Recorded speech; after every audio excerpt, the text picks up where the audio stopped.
Welcome to the Gigging Gurus podcast, the ultimate guide navigating the mysterious world of music freelancing. I'm your host, Buffy Jacobs. Each episode, we will dive into the experiences and insights of successful musicians who have taken unconventional paths to their success. Tune in for engaging conversations, actionable advice, and inspiring stories that will motivate and empower you. Get ready for an incredible episode of the Gigging Gurus, Episode 3. This week, we're thrilled to welcome two incredibly talented musicians and composers from Oklahoma City, Christina Giacona and Patrick Conlon. Christina is a multifaceted artist and educator. As the co-founder, producer, conductor, artistic director, and score supervisor for Onyx Lane, she brings a wealth of experience and creativity to every project. Christina is also a lecturer on Native American, world, and popular music, and an affiliate faculty member for the Film and Media Department at the University of Oklahoma. She has a rich history in the music industry, having served as the former executive director and clarinetist of the Los Angeles New Music Ensemble. Christina has worked on recording projects with Grammy-winning engineers and producers, including Tom Weir, Matthew Snyder, Mark Donahue, Tim Handley, Kevin Lively, Chris Collier, Steve Valenzuela, and Andrew Maury. Patrick is a Canadian-American violinist and composer who is a genre-busting musician in every sense of the word. Patrick's compositions have been described as bridging the gap between classical music's ivory tower intellectualism and popular music's visceral sensualism. As a composer, Patrick has written for and collaborated with diverse groups such as the Los Angeles New Music Ensemble, Arkansas Symphony, Fort Smith Symphony, Oklahoma City Philharmonic, Oklahoma Virtuosi, Race Dance Collective, and Oklahoma Contemporary. Through his company Onyx Lane, Patrick has been composing, arranging, and producing music for film, sound installations, live performances, and album recordings. His work has been featured on the Naxos, Centaur, TBD Records, Azica Records, and Hit City USA labels.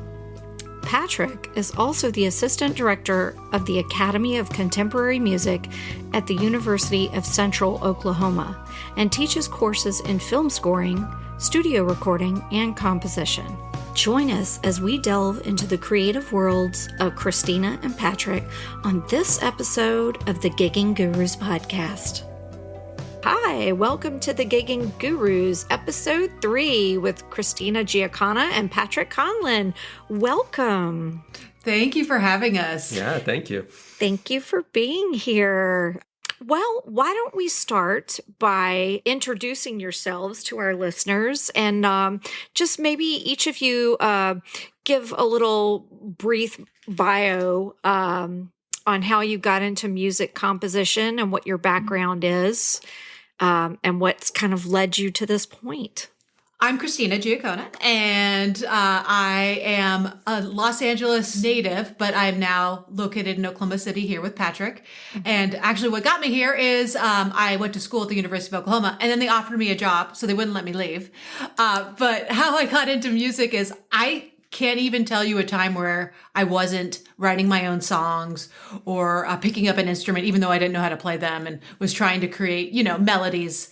And what instruments? So my primary instrument is clarinet, but I'm also a guitarist, and I actually compose from the guitar side of things. So if I'm writing something new, I usually start on the guitar, learning, I'll come up with a chord structure or a melody that I'm hearing in my head, rather than, Patrick will probably talk about here in a second, where he comes at it from the violin and piano side. But I always wanted to be a music producer, and pretty much at a young age, everybody said you would never become a music producer, so you should just play clarinet. So I was like, okay. And I enjoy playing clarinet. I still play frequently. I'm a clarinetist with the Fort Smith Symphony. But yeah, so I just started writing. I had my own EP out when I was like 16, and then the more time I spent in school, the more time I started to solidify my sound and started to incorporate more of a hybrid sound with classical music and other genres, primarily I would say rock or folk. All right, Patrick, how about you? Hey, so I'm the other half of this one. So I'm a native of Ottawa, Canada. Moved down to the States when I was in my early teens, and then also ended up going to the University of Oklahoma, and that's where we met. Kind of a similar thing. I got a couple of adjunct teaching positions right out of college in the Oklahoma City area, and then I got my current position, which is Associate Director of the Academy of Contemporary Music at the University of Oklahoma. Not a mouthful at all. It's a lot. But yeah, so I started on violin, I think I was 7. I remember I saw something at the National Arts Center where someone, I do not remember who, was playing violin, and went home and my parents asked me what instrument I wanted to play. But there's also a picture of me when I'm 1 on my granddad's lap playing piano. And I actually still have the same piano in my studio. It's been the piano I've composed on my entire life. And so you met in college. Now, how did you decide to become a composing, producing team? What led to that? Yeah, I think there are a couple things. So at first, we were composers and performers, and we never really thought about recording, even though we both independently had our own little studios in our bedrooms. What was your early stages setup? Oh, I had a 4-track tape Tascam, which I think actually, in high school, I had the exact same 4-track Tascam that we did 4 or 5 songs on with my high school rock band. And we still have it. I haven't plugged it in, but I'm pretty sure they're, you cannot break them. They do, They are I think invincible. Actually we have one in my mom's house that my dad used to have. Yeah. That was very early on. The 4-track machine. Oh, I remember that. But it's great because we also both learned traditional mix down methods, because you'd have 19 tracks you want to record.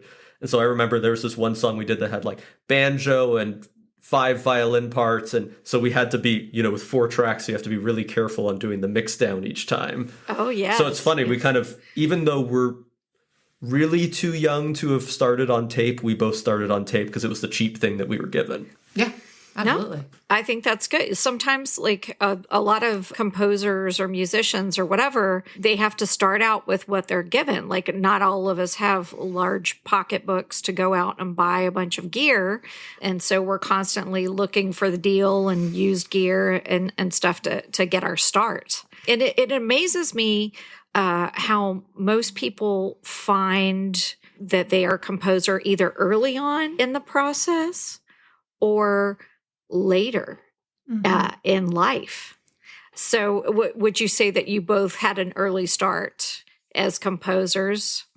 And what was that like starting in college as a dedicated composer? Well, I mean, it was interesting because I don't think I ever planned on being a classical quote-unquote composer. I mean, I was in a rock band and we would write songs together, and I would write my own songs, and I'd write solo piano works. And I improvised a lot on violin, so I played jazz. But violin to me it's easier as a social instrument than a piano. Piano, it's very easy to compose everything yourself. Violin, it was always with other people. So I was really more of kind of the rock band violinist, where on the violin side I was composing. But I knew I wanted to get better at the rest of it. It was kind of we'd start to, for me, wanting to do a classical degree was about wanting to actually do all the traditional things. I was already doing the cool rock band stuff and figuring out how to run my violin through delay pedals and having fun with all of that stuff. But, I didn't know how to write well for oboe or for full orchestra, or how do you voice chords so you can sound not like how I just intuitively sound when I write. And so it's funny, I really wanted that kind of traditional, thing that you could have learned the same thing 100 years ago. That was kind of the piece that I wanted. When you were in school, what were the challenges then, and how does it relate to the challenges you face now as a composer? So yeah, when I was a student, it was always going back and forth between, my violin teacher wanted me to dedicate myself to the violin, and my composition teacher wanted me to dedicate myself to composition. And I'm still kind of straddling the same fence. But the good thing is, I think it's taught me how to cram. So it taught me how to write really fast for composition, and it also taught me on my instrument how to get my chops back up if I needed to for something. Time management. That's what I was like. Yes. Time management. Yeah. Knowing exactly how much time that you need to prepare. Mm-hmm. Yeah. And I mean, definitely I can see where we all run into that problem, even as professionals. Like in school, it's one thing, but as professionals, you really have to draw your boundaries to prepare whatever it is that you have, on deck for that week or the next month. Or, and luckily, there's two of us, so usually one of us will kind of like protect the other one from the clients who want things. If they know the other one has a deadline that they need a few days to just kind of focus on it. So let's talk about that. Let's talk about the collaborative process. Yeah, I think it does depend on the project itself, how we divide out, our different roles. But generally speaking, I will be the person who's talking with the client, working with them, discussing expectations, how long something will take, how much something will cost. And Patrick will handle more of the technical side, so more of the engineering side.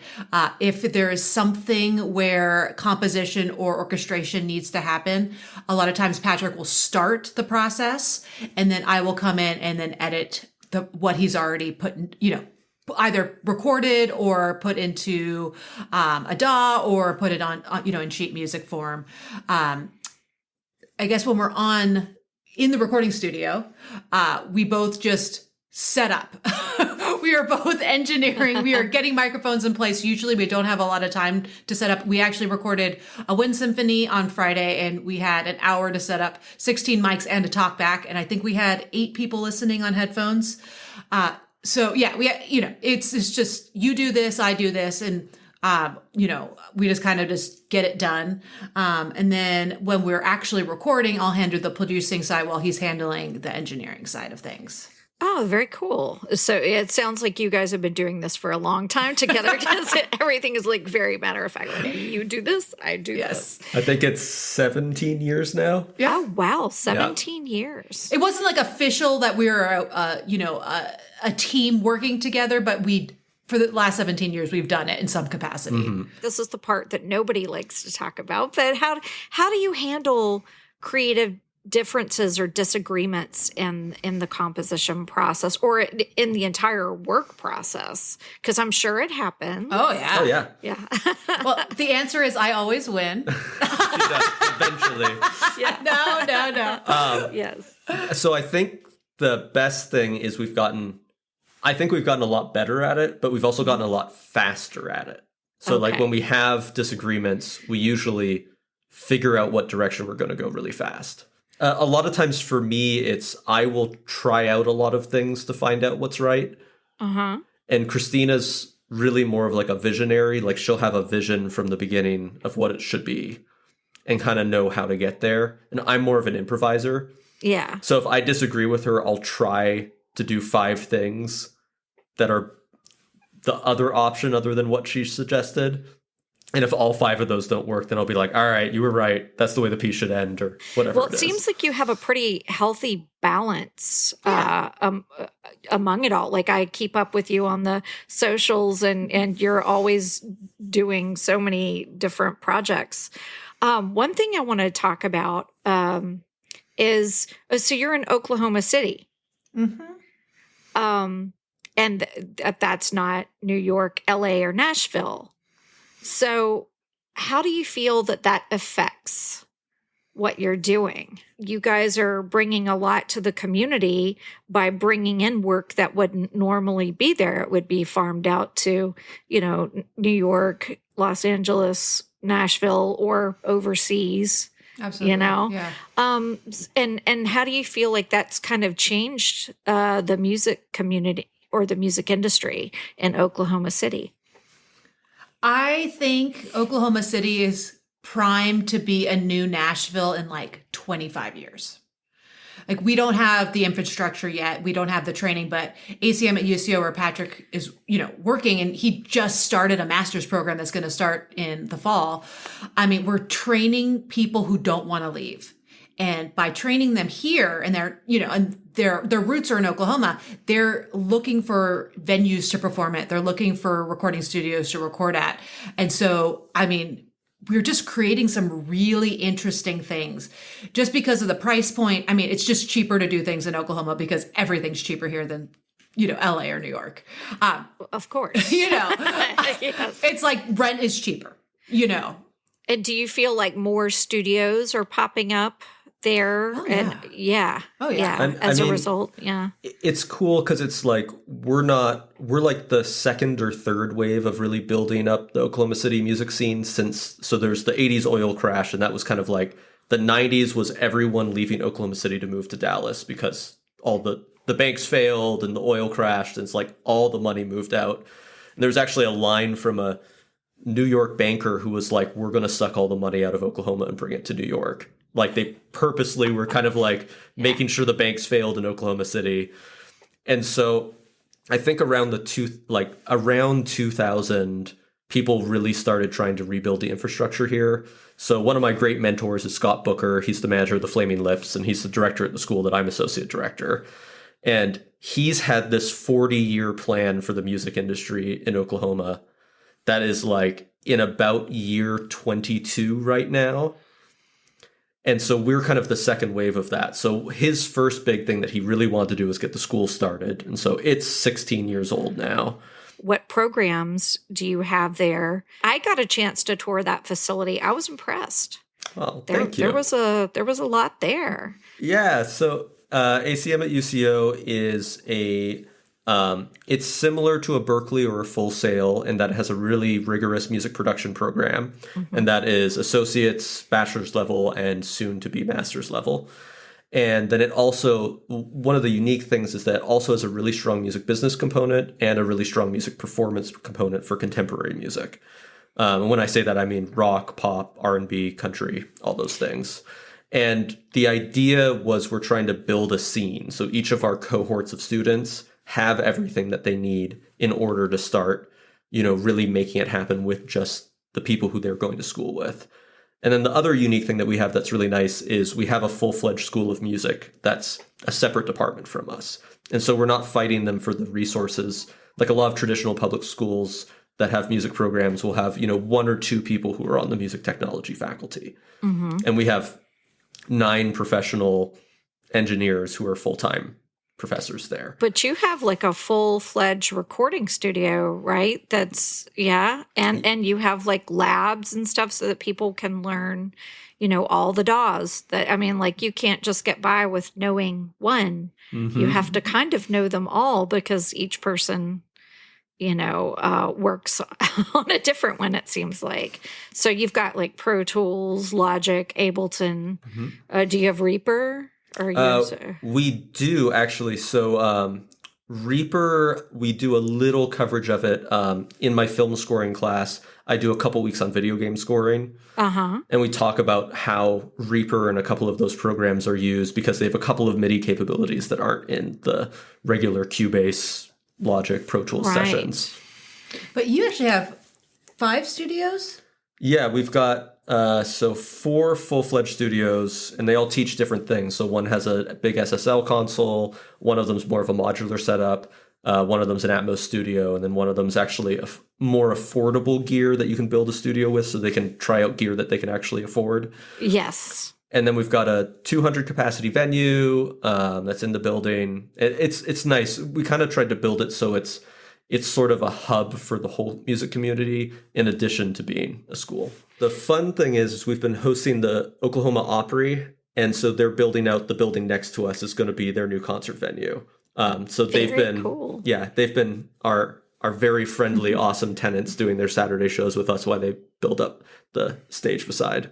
Right on. And then Christina, you also teach at the college as well, correct? I'll guest teach for Patrick, or I'll do a seminar or something like that. But I primarily teach at the University of Oklahoma. Right. And we are starting our commercial music minor in the fall. So a lot of commercial music things are happening in the state. Patrick's program is a standalone from the School of Music, the classical department. Mine's embedded within the classical department. And our focus is actually more of that training for the classical musicians who are going to go into playing in pit orchestras, who are going to go into being session musicians.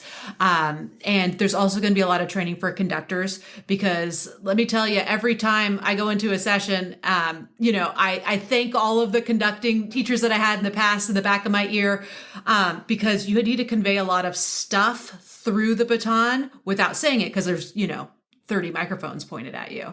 So our program's just starting out as a minor, which is embedded into some other major. So it could be through you could be a performance major, or you could be an education major, and we're really interested in learning stuff about production. A lot of the students that we are getting enrolling in the classes are actually people who are just interested in recording themselves.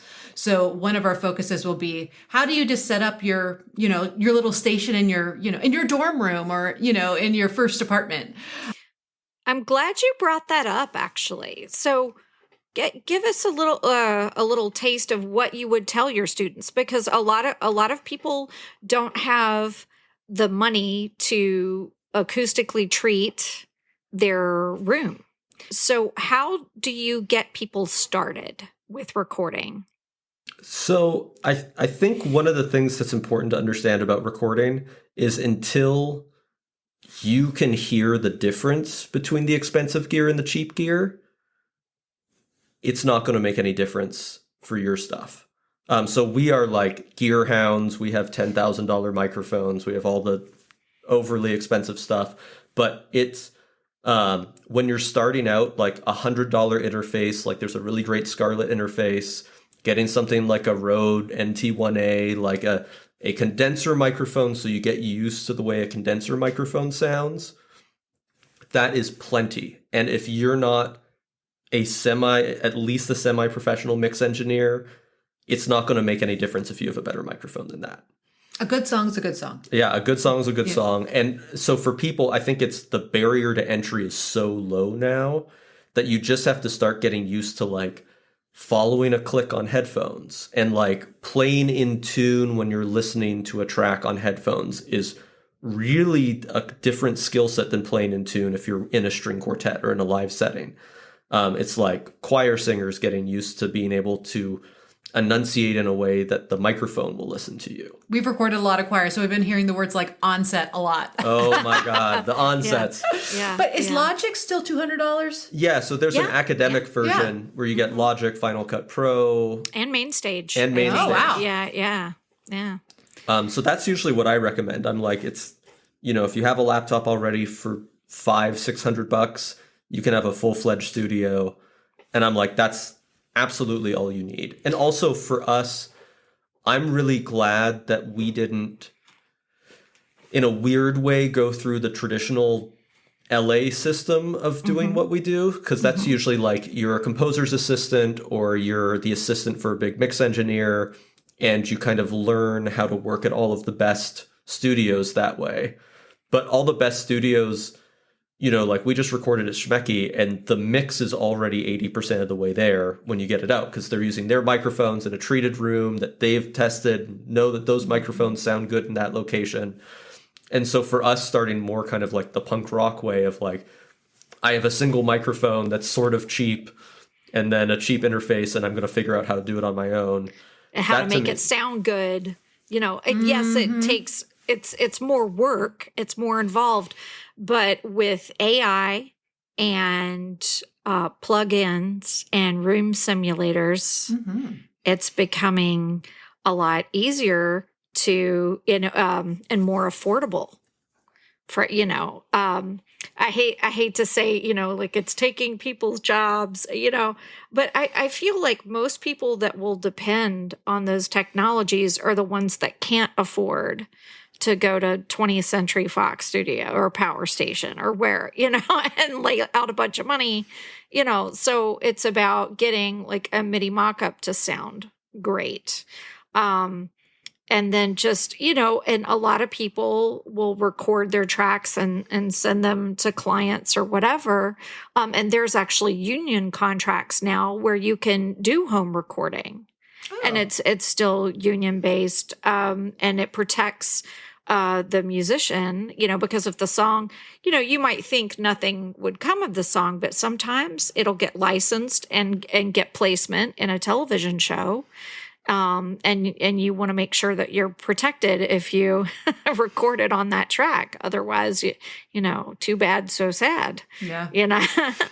But I think it's important for them to know, like if you send it plain and dry, you make sure there's no extraneous noises, no clips. And I feel like there's a lot that you can do with that plain and dry track. Yeah. Like, do you feel like your students, they come in with the idea of, oh my gosh, this is so overwhelming, and then you kind of demystify that for them? It's not overwhelming. It's not above your head. It's easy and obtainable. You can create at this stage. Yeah, I think both of us really try and simplify it for the students. Mm-hmm. And we're both total open books with our students. Like, we'll tell them what we charge for things. We'll open up our sessions and be like, these are the plugins that I use. You're the best at it. If a student asks you something and you don't know the answer, you're like, let's figure it out together. Let's Google it. Our best friend Google. GPT. Yeah, exactly. Well, so one of my favorite things to do with my students is when I'm trying to teach mixing, I'll have them bring in their sessions rather than like having a thing that I already know how to mix to make it sound good, or that I've already mixed and I'm kind of like fake mixing it back to, oh, this is what I did that sounded really good. I prefer them bring it in and then they kind of get to see me live, try things out and be like, oh, that doesn't work. And I'll be like, this is why I don't think that's working here. And getting them to kind of see, because mixing is kind of a mysterious art. It's sort of like recording is mysterious, but there's more ways to screw it up than there are to do it right. And editing is very not mysterious. Yeah, it's either right or wrong. Editing is just right or wrong. But mixing is very much like painting with colors. And so there's a million right ways to do it. Or what I always say is there's 1,000 right ways and 1 billion wrong ways. So just make sure you're doing one of the right ways.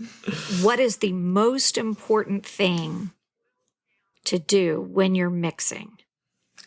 Do you have that? Yes. Yeah, I have an answer, but Patrick's answer might be different. No, give it to us. Yeah. You cannot be precious with anything. Like, what you think is perfect might not be perfect for the client. It might not be perfect with your collaborator. And so while you can, have justifications for doing things, I think you are never 100% right, because there are so many different ways to hear something. Mm-hmm. What do you think, Patrick? I think mine would be use a reference. Yeah. And actually spend the same amount of time finding a reference and knowing why it's a good reference, like knowing how to reference well. And so when I say reference for people who aren't audio engineers, what I mean is having a track that there's something specific about that track that is similar enough in the way it was recorded to your track that you can use it to try to mix your track to sound like it. So like, I love the drums on this track, or I love the way the vocal sounds on this track. Because chances are the engineer is going to know exactly how it was created. And then you can ask them, okay, so for future reference, what vocabulary do I need to be using in order to communicate this or to do it myself? Because I feel like that's a great way to learn, is to bring in little snippets of things and be like, okay, how do we make this happen? How do we make this bass pop? Are there layers? Some people aren't aware that like there, in a lot of the recordings, there's not just one sound. It's like you've got that one track and then you expand it and it's like 20 tracks making that one sound. It's crazy. I mean, we record Tess Remy Schumacher a lot, another cellist. Yeah. How many microphones do we normally put on her to create like essentially one sound? Yeah, it's usually around 7 mics. Which mics are just for people who are listening? Sure. Are curious. So we tend to so recording a solo instrument is almost harder than recording an orchestra, because if there's something wrong with the recording, it's so much more obvious. Like chamber music is really, really hard to record well. It is. And so what we found is cello's specifically a little difficult to record because it's a big instrument and it throws different frequencies in different directions. So it's like you'll play your C string and it goes like a laser beam to the left, and then you play something on the A string and it's going directly up or to the right. And the way the frequency mapping works on the instrument, if you want it to sound organic and you put one mic up, you're going to get these weird resonances in some spots and dead spots in others. And the other thing that we tend to do is mix and match mic types. So we really like the Royer 121s as ribbon microphones. But then it's usually a mix of tube microphones as well. So we have 3 M49Vs, and we'll usually use 1 or 2 of those. And then if we want a room tone, we have these Sonador condenser microphones that are actually 60 volt power. They're really cool mics. And then DPA 4011s. So it's usually some mix of those 4 microphones. Now, this is if it's in a treated room, correct? Yes. Okay. So let's say for people who are just starting out, let's say miking a clarinet in an untreated room.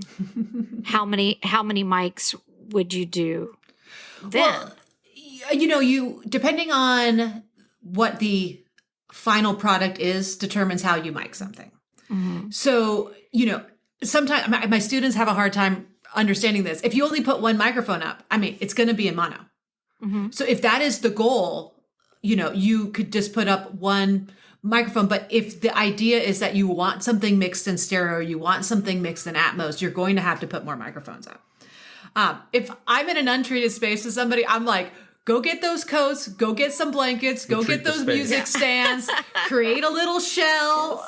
You could create a little, I don't know, cocoon for. Do you see this thing behind me right here? This is actually a room divider. I have several room dividers, and I get these. What do you call them?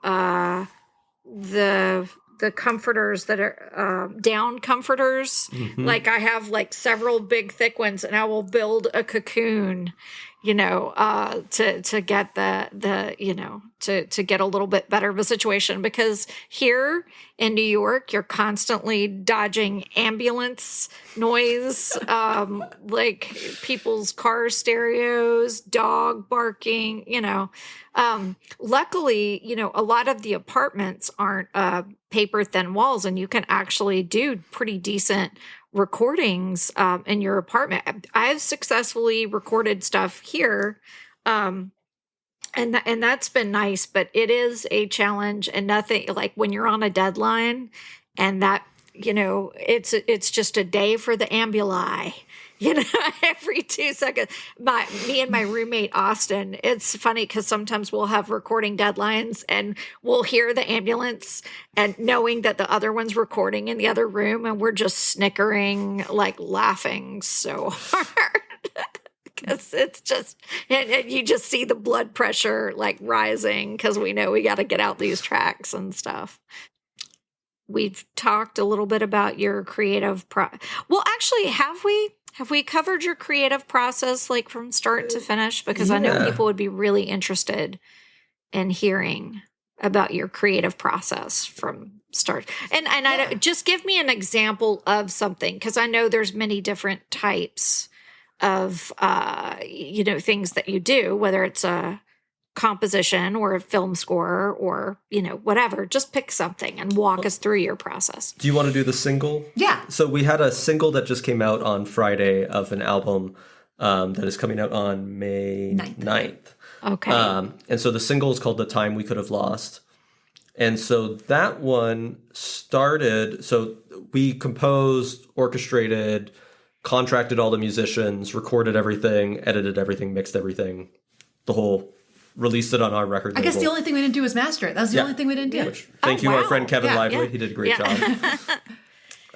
So that one, different starting points for composition end up with different results. So we have a few, but that one actually started as like a fully formed piano piece. It's like old school classical composition. We had a full solo piano work that then we orchestrated. And that just came, you just went and you just started improvising and the song came out. Yeah. So one of the things that I started doing maybe 6 or 7 years ago is I've always kind of just wandered by the piano, and I call it fishing. You just sort of like tinkle around until you hear something good, and then you turn your voice memo on and record it. I have about 7,000 voice memos like that. Same. And one of the things I started doing was we got so busy, we're both people pleasers, so it feels selfish to work on your own art if you owe somebody else stuff. And so I started kind of believing that tinkering around on the piano was something worthwhile. And so if I felt like I wanted to do it, I wouldn't stop myself. And so this piece came out of one of those. And it tends to be you come up with a little bit of it, and then over a couple of weeks, you keep coming back to it and coming up with the different parts. And then at some point, Christina goes, you have to put it in finale, or Dorico now, R.I.P. finale. Dorico, yes. Because there's a point where it's like the difficulty of memorizing and performing it is making it so it's no longer moving forward as a composition. Mm-hmm. And so it tends to be, I can kind of tell when I'm onto something that's really good on the piano, because Christina will ignore me most of the time. And then if it's good, she'll come into the room and sit down and then be kind of like, not that chord. Find something else there, or extend that another 8 bars with that chord progression before it gets, to where it needs to be. So that when we wrote the whole thing out, we kind of like made all those decisions. That's always the not as fun part for me. When you're exploring, it's all like everything's possible. But this particular single we knew was going to be paired with a string orchestra piece Patrick already wrote. So the instrumentation was done. So that aspect of it, so we weren't trying to go like, oh, would that sound good on a clarinet or a flute? It was like, it's a string orchestra piece. It's a chamber orchestra. Right. That's the scary thing with film scoring, is because it's not meant to be a concert work. You're not limited as to what you can add. So there's always like, oh, what if we add this like instrument? Or what if we add this thing? What if we add that? Because it's just a recorded medium. So this, we knew we wanted it to be a concert work. So we knew it was 4-string orchestra. And then we essentially... again, like I said, I'm more of an improviser, and Christina's more of like visionary when it comes to this stuff. Actually, was the ending of this song an argument? The ending of this song was a huge argument.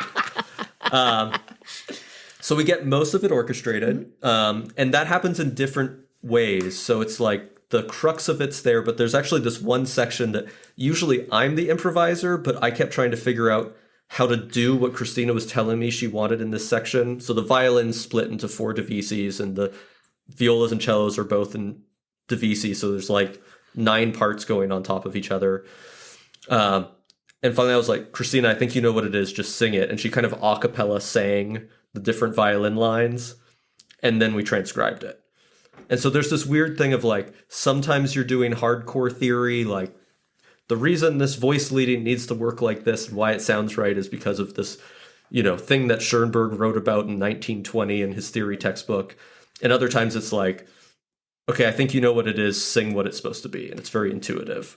And so we switch back and forth between that a lot. So the ending of this song, huh? So the ending of this song, it's about the time we could have lost, and it ends on this very kind of abrupt, just like, feels like it should continue, and it just ends. And I was like, no, it needs to have an ending. And Christina was like, no, it needs to be exactly what it is right here. And so I think for 2 days, I wrote like 7 different endings for it. And they were all bad. Until finally I was just like defeated. And I was like, fine. Well, You're to right. me, the ending was about a feeling of a memory. And I wanted to leave the listener with the idea that something could continue, but it doesn't have to. I didn't want it to be final. Like every other ending was like 5-1. And I was like, no, it's final then. Yeah. So, and in retrospect, I 100% agree. So I win. I won. Totally. As she should have. Actually, I like that idea very much. It's kind of like if somebody wakes you up from a dream, and it's like it's unfinished. There's possibility left in the air, and the possibility can be inspiring. Yeah. Mm-hmm. Yeah. Because you're allowing the listener to either come up with their own ending in their mind. And I love the process. I'm not a very cerebral composer, like you mentioned. I definitely, I have to hear it. It has to be there in my mind. And it can't be like, well, we're going to write this chord for that chord and to do a secondary dominant and a backdoor dominant, all of this stuff and a 5-point counterpart, point thing, no, that's not at all what I'm thinking. Because to me, that limits me. I don't know. Do you find the same thing, Christina? Is that generally? Yeah. Well, I think we switch back and forth between the two.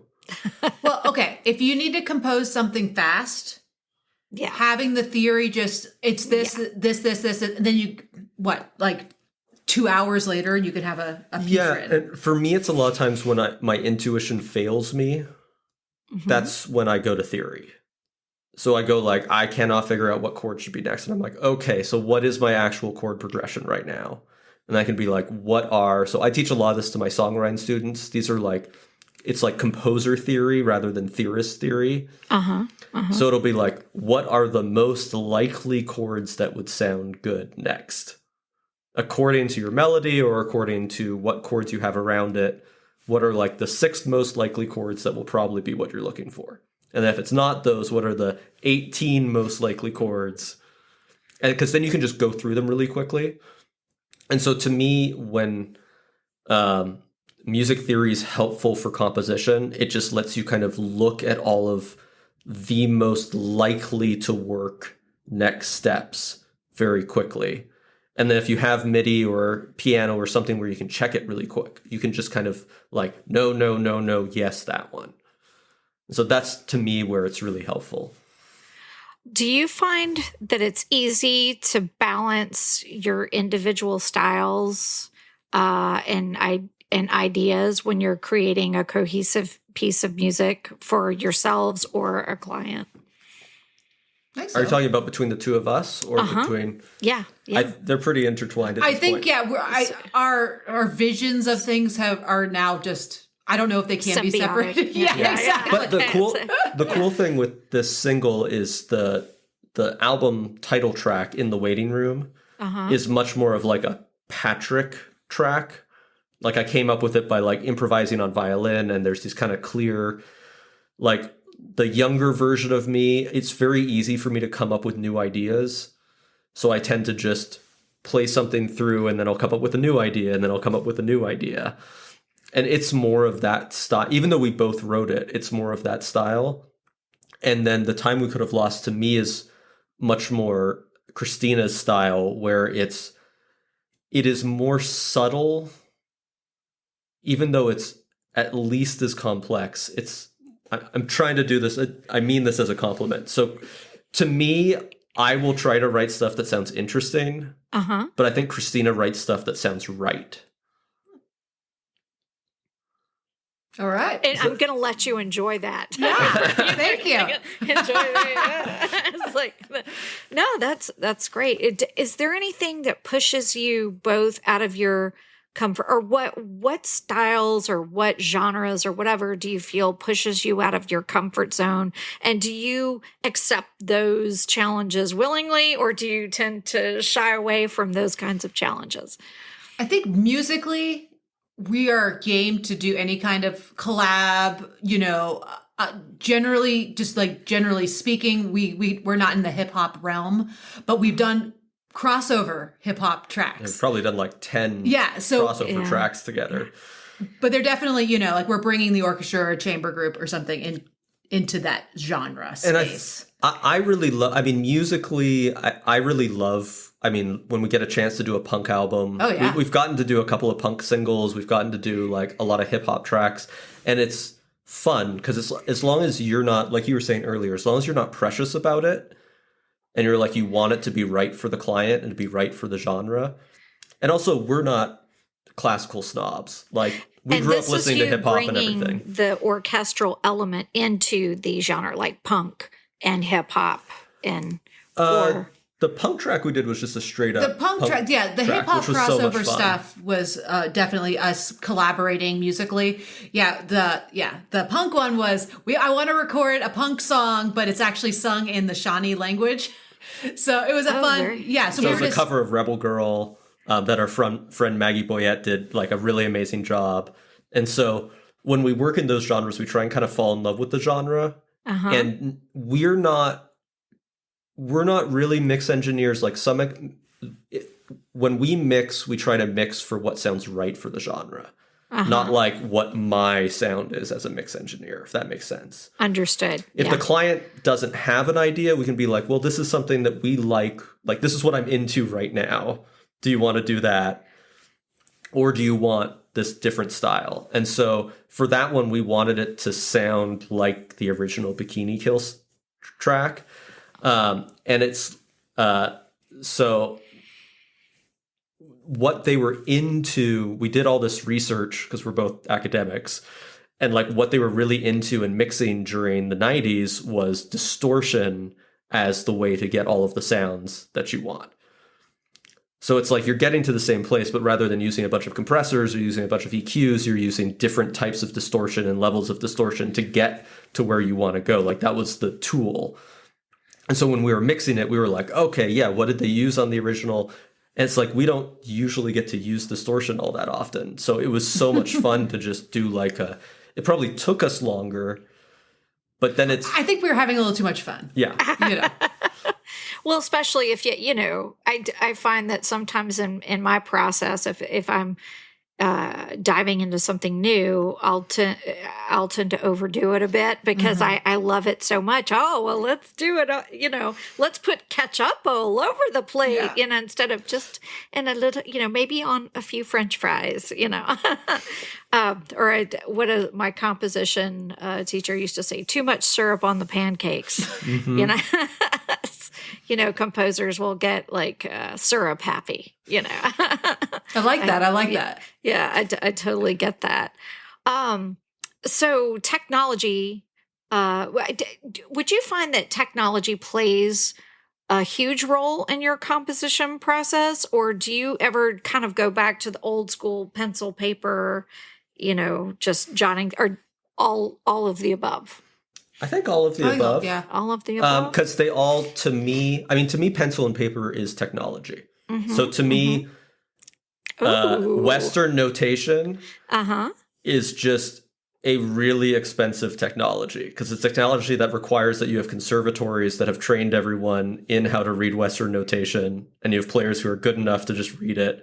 But like that is a social technology. Interesting perspective. Yeah, that's.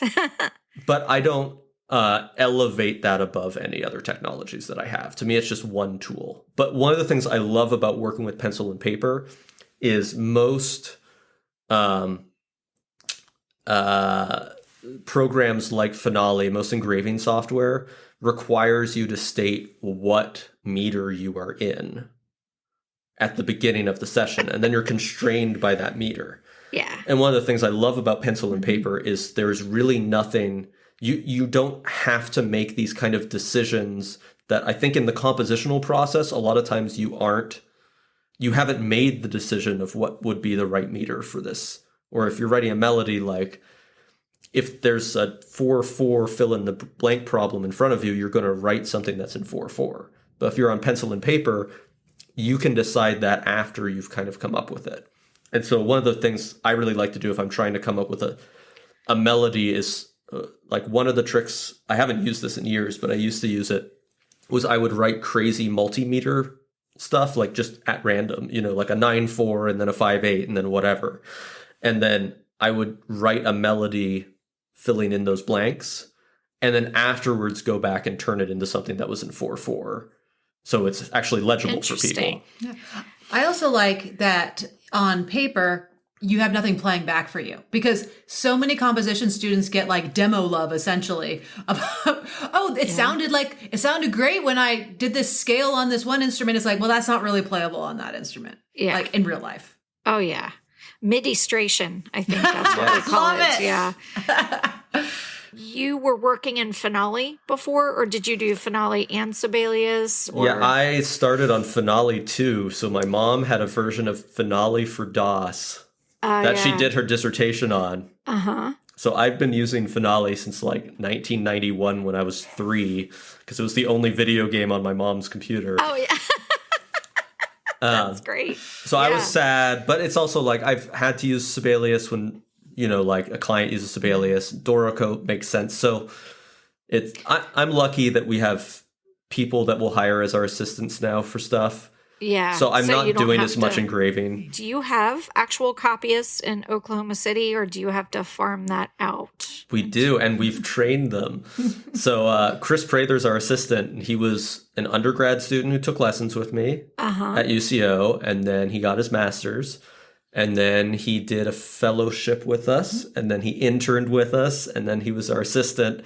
And so his scores are based on my template that I built for how I like scores to be. Very cool. Yeah, so Chris does a lot of the work. Like we kind of farm out all the engraving work that we used to do to him, which is great. And then, there's a couple others as well. So it's good. There's actually like a infrastructure here now, which is really nice. And so when it comes time to do your recording sessions, do you hire a contractor to handle that and have a composer list of requested players, or do you handle that all yourself? It depends on the project. Yeah, we usually do the contracting ourselves if it's here. Yes, but a lot of times contractors will work with us because they're already part of the project. And so we both we'll come in as like recording engineers, and they came in as a contractor. But if it's something we're doing from start to finish, I mean, we know all of the players in Oklahoma. Yeah.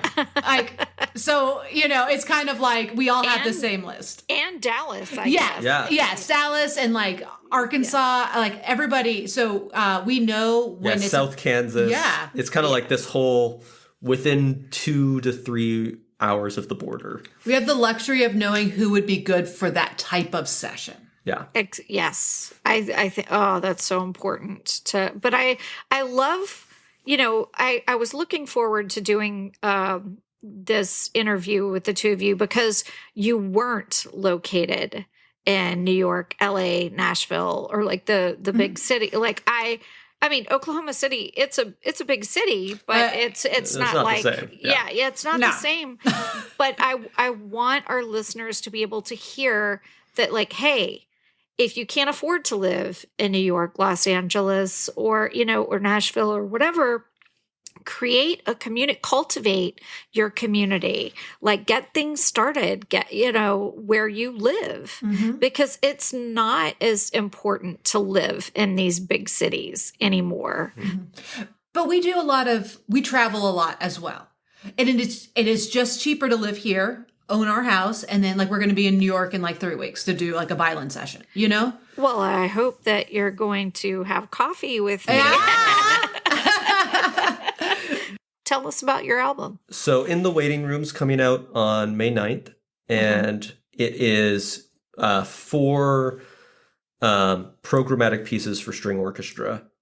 And each of them are trying to tell very complex stories through instrumental music. And so the crux of it is actually these 2 programmatic pieces that we wrote towards the end of 2023, or towards the end of 2022 is when we wrote it. 2022, do you want to talk a little bit? Or Yeah, no, you go for it. So in 2022, we had this crazy bad day where one of our best friends died suddenly, and Christina got diagnosed with stage 2 breast cancer. So it was a rough day. I'm sorry. Yeah. And we're not super processing our emotions through musicians. Like some composers, it's all, it's like music is therapy. For us, that's not what we usually do. But about 6 months after we went through it, and she's good now. All healed. Surgery went great. Oh, wonderful. I'm so glad. We suddenly wrote these 2 pieces. So In the Waiting Room is about me in the waiting room for 8 hours during her deep flap surgery.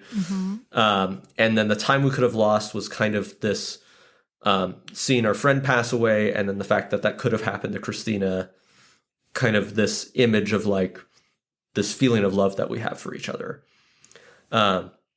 And so it was really amazing recording it. We've actually been sitting on this recorded material for almost 2 years now. But we recorded it with a group of friends of ours. We got a grant from Canada Council for the Arts and did like a 4-hour rehearsal before we started recording, which you never get to do. But it was 20 of our favorite players who were around town, like concertmasters from Arkansas and, all these places around here that were and our your favorite old players. violin teacher. Yeah, Greg Lee played on it. He was the concertmaster. And Christina conducted 2 of the songs, those 2 tracks, and the other 2 pieces were conducted by our friend Jeff Grogan. But Christina was wearing her abdomen post-surgery binder and actually hadn't told anybody about the fact that she had gone through all of the breast cancer treatment and shared it with the orchestra while we were recording. And so the second take of In the Waiting Room was actually right after she told them, and that was the take that we used for the track. It was like they just played it. So it was really incredible. So I looked over and 2 people were crying. Like they were in like, it. So we've been wanting to find the right time to release it and the right way to do it. And we wanted to get the Atmos mix, and mixing it was a whole thing to try and get it right because we were too close to the project. Yeah. So we're really excited about it coming out. So yeah, I'll look forward to hearing it. Wow, that's so personal.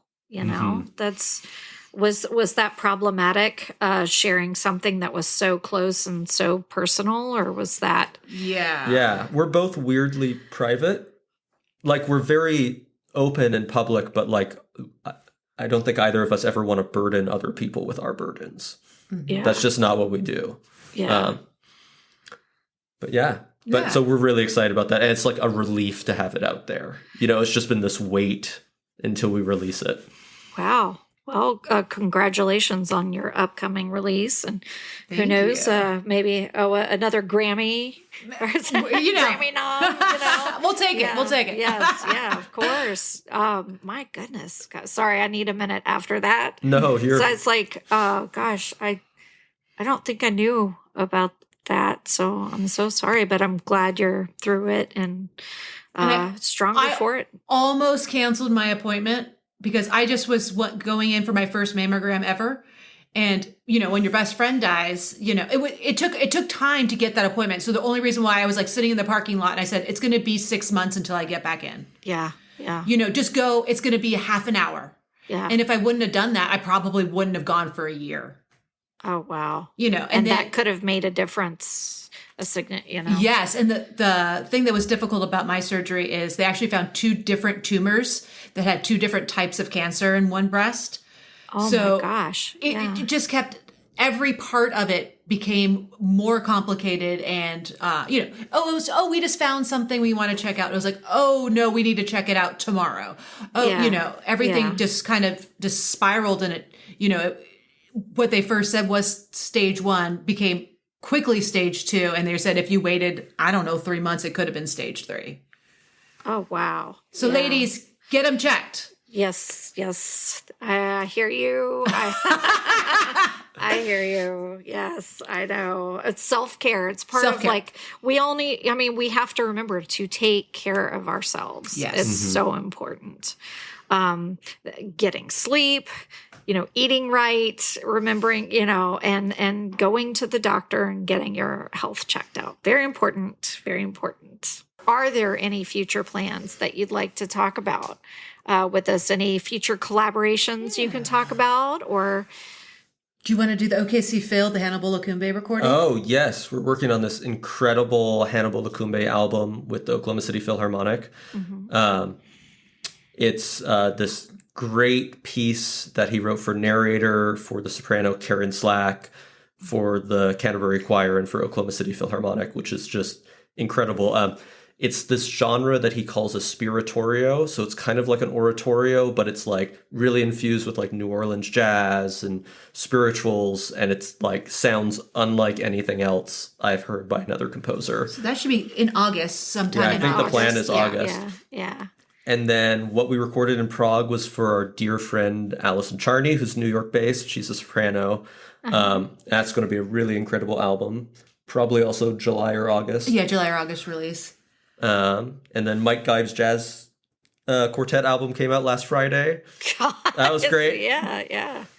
Wow, you guys are making me want to move to Oklahoma City so I can work with you guys more often. Like that's the difficult part of being up here in New York, you know. It's like I made all these wonderful connections along the way, like in, you know, back in Dallas and Denton and Oklahoma City, Tulsa, you know. And it's just, it's hard to be away from that, you know, and also be paying like an asinine amount in rent. But I will say, like, living up here, I've been, you know, ever since COVID, I've been more productive here. And I wish I had an explanation for that, but there is something to be said for the energy up here in New York. And maybe it's like everybody else is doing their thing, so you're like, oh, I need to do my thing. I don't understand why I wasn't able to do that when I was living in Dallas. But yeah, I do very much miss all the wonderful musical relationships that I had with all of you and you know, Arthur, you know, Arthur. Our lovely friend Arthur. I love Shout him. out to you, Arthur Busby. That's right. And just He played on the album. Oh, yeah. he did. Yes. He did. Yeah.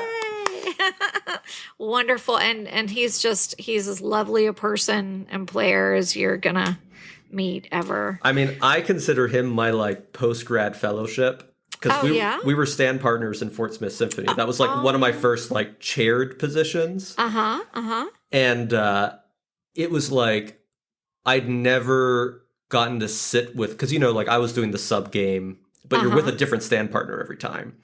And with Arthur, it was just like he knew how to play all the classics. Like, this is how you play this lick in the Brahms, or this is how you do this lick. And so my whole thing for 5 years was just like, I'm going to try and match his tone exactly and his articulation. I felt that was really my like orchestral fellowship, you know, was with Arthur. Yeah. Well, I remember that, you know, Arthur being so excited to meet you and telling me there's this guy you have to meet because you guys would get along. And he was talking about your piece. What was the piece? Was it Wub Wub Wub? Yeah, Wub Wub Wub, the dubstep double concerto. Yeah, I love that. Was it for violin and clarinet? Mm-hmm. So, yeah, that's everybody. If you're listening, you should check that out for sure. Is it? Have you recorded that officially? We have, but we haven't released it. We've got there's a version of it we did with Wind Symphony. That's like for amplified, both of us, because Wind Symphony is loud. So yeah. And what were we wanting to pair it with? Cube of Light. Oh yeah, the Cube of Light version. So we have a kind of like Daft Punky orchestral show called Cube of Light that we also recorded with that same Wind Symphony. And so we just the problem with your own projects is the client work always takes first. Yes, because that's paying the bills. Yep. So that's one of our summer projects, is to finish the Atmos mix for that so we can release it. Wonderful. Well, I look forward to hearing and seeing all of that as well. Man, you guys are doing some really cool stuff. Congratulations to you both. And thank you so much for coming on the show and being wonderful guests. Oh, thank you for having us. It's always a pleasure hanging out with you. This is so fun. Yes, likewise. And let's close it out with any suggestions or advice you would give to musicians who want to become composers. What would you say to them, you know, to get them started on their journey? Do you have any wise words of wisdom? I think the main thing that stops people from making art, because I view like performance as very different from creation. Mm-hmm. Like the type of skill set it takes to be a good violinist is not the same mindset it takes to be a good composer. And And I think the thing that stops people is being embarrassed about, I mean, that's true as a performer too. Self-conscious and vulnerable. Yes. Yeah. And it's like you got to turn off the judge when you're creating. It has to just be about like, what am I hearing? What would I want to hear next? And to me, that's much more ritualistic than it is something that you control.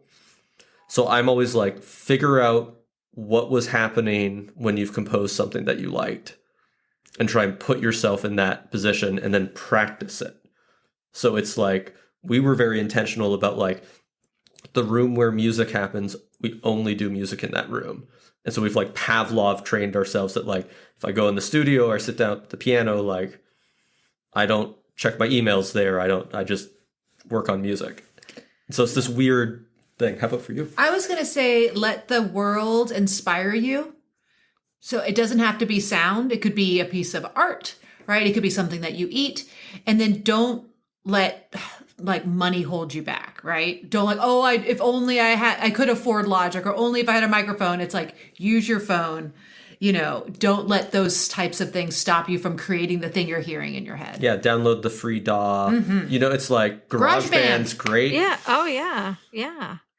It really is. I mean, like I remember during COVID when I think there was a high school in Plano that had me come online in a Zoom class and teach like a GarageBand class, like for iPads and for the desktop versions, to give them an outlet to create. Like, I thought that was beautiful. I thought that was a beautiful idea. I wish more schools would do that. Yeah. I think there's so much that you can learn through the composition process. Well, there you have it. So everyone, thank you, Patrick. Thank you, Christina. Thank you. We will have links to their projects for you to all go and view, and maybe some links to, I'm sure you have stuff on iTunes and Spotify and stuff. So we'll have things like that for you to check out. So again, thank you for coming on the Gigging Gurus. And we look forward to having you back again sometime. Ooh, thank you. Yes. And thanks to all of you for tuning in to another episode of the Gigging Gurus podcast. I'm your host, Buffy Jacobs. Don't forget to be kind to your friends and family, your neighbors, and your pets too. And remember, everything's gonna be all right. Until next time. Hi there. This is your host, Buffy Jacobs from the Gigging Gurus podcast. If you'd like to become a supporter of the show, please visit thegigginguruspodcast.com and click on the little circular $sign at the top right of the screen next to the follow button, and you can pledge as little as $3 a month to help support our show. There's no commitment, and you can cancel at any time. Thank you so much for listening and supporting our show.